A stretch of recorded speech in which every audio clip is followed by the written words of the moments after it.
something innovative since Bihar goes to polls across the 7 phases? Anything interesting that's come up purely in terms of campaign in this particular phase? Yes, Anil, nothing interesting except that all the parties are trying hard and had tried hard to campaign in these elections. As you know, NDA has the almost all seats in this phase, which is going to elections. Okay. In 2019, all the seats were with NDA. Now, the India Alliance candidates are trying hard to snatch some seats from. This is a very tough tussle between the two factions. At most of the places, there is two-way contest. Okay, a two-way contest is what we are looking at, especially in Bihar. Thank you all, Deepika, Amritpal, Abhishek Bose, Akshay Dongre and Salman Haider for joining us this evening. Well, quickly getting our guests on board. Chakshu Roy, PRS Legislative, joining us this evening. We've got Ashok Tandon, senior journalist, joining us to take this deliberation forward. Let me come first to you, Ashok Tandon. How does one see this particular phase of phase 6? You've got Delhi and Haryana that votes and 17 seats there where it's a clean sweep that the BJP enjoys. But the overall picture of phase 6 and the significance of it. No, first of all, I would like to make a brief comment about the Jammu Kashmir seat, Anantnag Rajouri.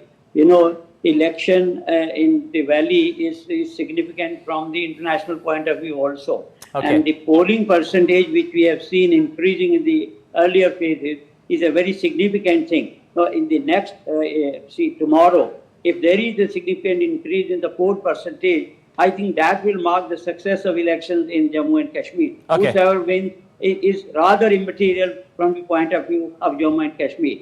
And coming to Delhi, I think it's the next significant area is Delhi. Two things have happened in Delhi.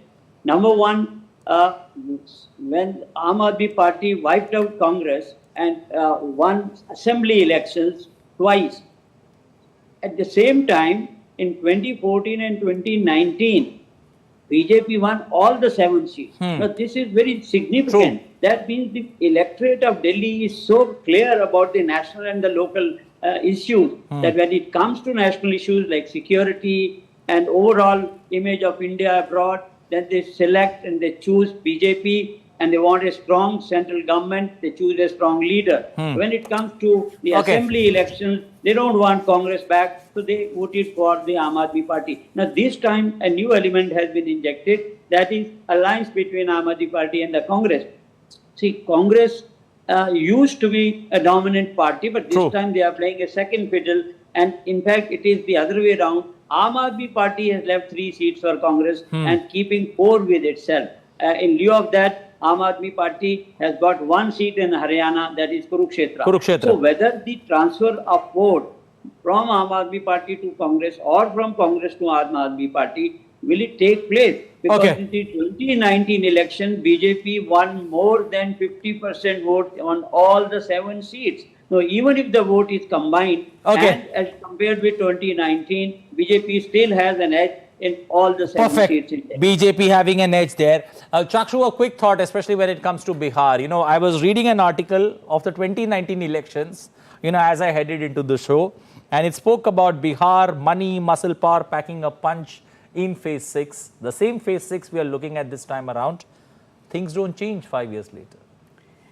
I don't think in a country with a short democratic history, 75 years of democratic history, things take time to change. I think Bihar has come a long way and still has a long way to go. Let's not forget, till about 20 years ago, booth capturing was an element that used to happen. That has stopped after the onset of EVMs.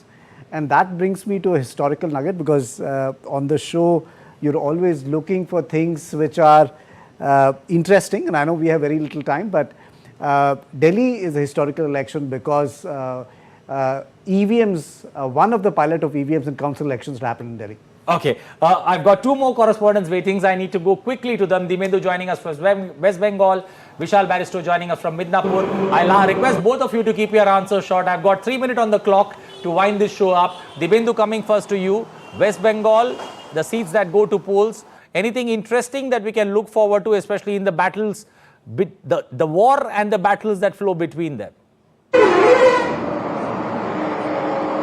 Well, Anil, of course, this particular phase is seeing elections in the bastion of the Adhikari family, which is the Tomluk, Kathi, Ghatal, all these Purbo Mednipur as well as the Paschim Midnapur, where my colleague Vishal is also there. So these are the bastions of the Adhikari family. So this makes this particular phase very interesting because Shubhendu have shifted from the BJP, from the Trinamool Congress to the BJP lately, and it will be interesting to see whether the BJP is able to gain some number of seats from here, given the fact that that Shubhendu Adhikari have been flexing his muscles and have promised to the BJP that a significant number of seats from these particular two districts will come into the kitty of the BJP, and the candidates here are also pretty strong. So, of course, since you have told me to keep my answer short, so of course we'll see whether how this election turns out to be. Back to you, Anil.